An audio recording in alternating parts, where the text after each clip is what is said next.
Tips menyisipkan humor di dalam dakwah. Hai dai muda, terkadang pembawaan yang terlalu serius akan membuat target dakwah jauh dari kita. Humor bisa menjadi pemecah kekakuan dan mendekatkan hubungan kita dengan orang-orang target dakwah kita. Menyisipkan humor ke dalam konten dakwah perlu cara khusus dan kehati-hatian. Sa'diyah Ma'ruf akan berbagi tips menyisipkan humor ke dalam dakwah kita. Mari kita simak tipsnya. Humor ala Rasulullah. Tentu saja kita ingat salah satu kisah yang masyhur tentang Rasulullah Shallallahu Alaihi Wasallam didatangi oleh seorang nenek tua, yang menyampaikan atau menyatakan bahwa beliau si nenek tua tersebut adalah pengikut Rasulullah Shallallahu Alaihi Wasallam, bersaksi atas keimanan keislamannya dan bilang kalau sudah begini ya Rasulullah berarti saya masuk surga kan ya gitu. Nenek tua itu bilang, kemudian Rasulullah menjawab, oh di surga tuh nggak ada nenek-nenek gitu. Menangis luar biasa si nenek tua ini sedemikian sedihnya. Oh jadi saya ini kayaknya nasib banget gitu ya, sudah tua nggak masuk surga lagi gitu kan.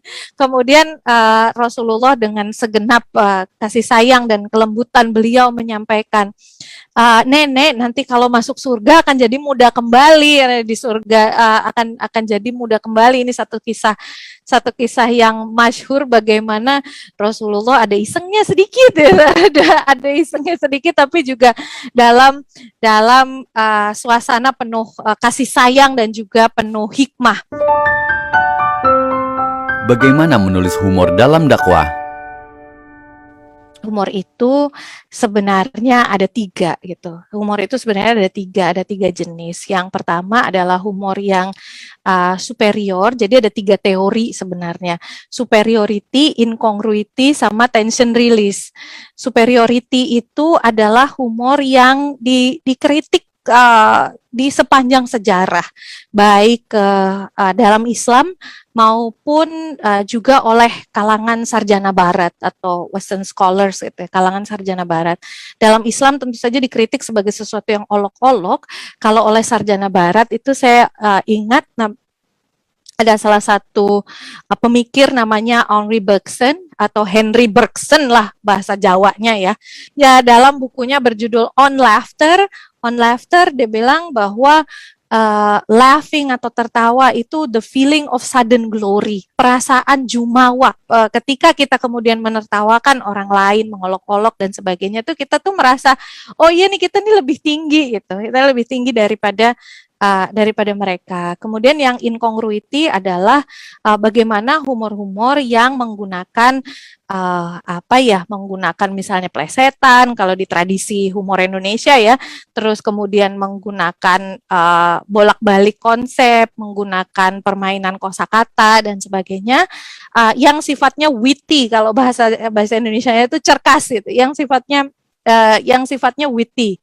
Misalnya hal yang paling sederhana kan, sholat itu mencegah perbuatan keji dan mungkar, Ibu. Gitu. Misalnya nih ya sama ibu-ibu atau sama sahabat-sahabat perempuan muda itu.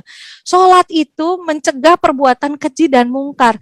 Lah kamu sholat kok malah inget kuncinya ditaruh di mana gitu kan jadinya. Nah, kalau orang sholat mencegah perbuatan keji dan mungkar, kamu kok sholat untuk menemukan barang-barang yang hilang jadinya. Misalnya seperti itu, bagaimana kita dengan lembut menasehatkan kepada orang untuk lebih khusyuk dalam sholat misalnya gitu. Jadi itu yang incongruity. Kemudian teori yang ketiga itu namanya tension release, meredakan ketegangan. Ini adalah humor sebagai bagian dari icebreaker, humor sebagai bagian dari komunikasi, tapi juga humor sebagai bagian dari perdamaian. Misalnya, salah satu yang amat terkenal dan amat membekas adalah misalnya humor-humor oleh Allahyarham Presiden Abdurrahman Wahid, Presiden Gus Dur.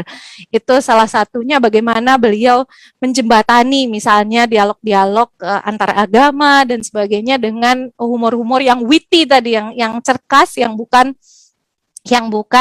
merendahkan atau menyakiti orang lain.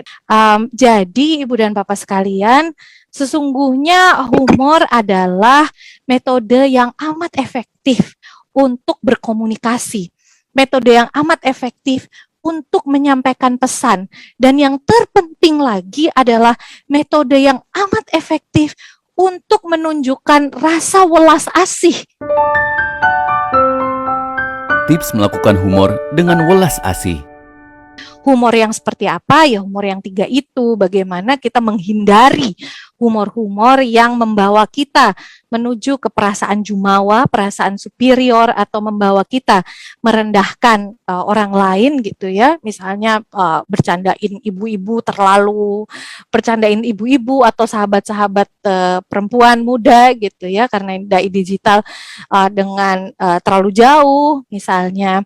Kemudian membuat kita, oh iya nih saya kan ustadz gitu ya, boleh dong ngomong soal mbak-mbak yang misalnya begini begitu dan lain sebagainya. Nah itu menurut saya sih kita hindari humor-humor yang membuat kita kemudian karena sombong itu kan halus ya, makanya sebesar darah pun gitu tidak akan masuk surga ketika ada sebesar darah pun kesombongan di diri kita. Makanya humor itu juga sesuatu yang handle with care gitu, harus diatasi atau harus dipegang, harus dipraktekkan dengan kehati-hatian. Kalau kita sudah dapat kuncinya gitu, kalau kita sudah dapat kuncinya, insya Allah sangat mendukung proses dakwah bil hikmah, karena melalui humor kita menyentil saja, kita tidak memarahi, tidak memukul, dan menjadikan subjek dakwah kita sebagai orang yang juga dewasa, bisa berpikir sendiri dan setara.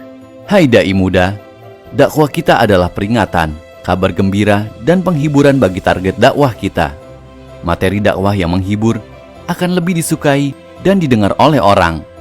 Semoga setiap konten dan materi dakwah yang kita sampaikan bisa membawa manfaat serta kebaikan bagi semua. Amin.